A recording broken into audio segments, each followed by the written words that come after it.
ओडिशा मिसिकी आम सब बड़ भूल है आम ओडिशा प्रदेश में मिसिक जानी रखा कथा आमर सम्बलपुर अंचल लोक मानू जे उत्कल कहले कटक पुरी बालेश्वर उत्कल कौशल कलिंग मिसिक ओडिशा प्रदेश गठन होती केवल उत्कल जयगान गायब आौशल कलिंगर कौन जयगान हम ये गोटे मानसिकता आमको तुम्हें शोषण करुचे आमर आमर अर्थ आमर खଣି आमर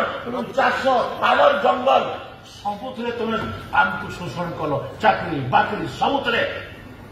आज तुम्हें से कल्चराली भी आमको एक्सप्लोट करने लगे तुम्हें चाहूँ एटा की कथा आम ओडिशा प्रदेश में मिसिलु ओडिशा प्रदेश में मिसवाई आंदोलन में भी सामिल होते किंतु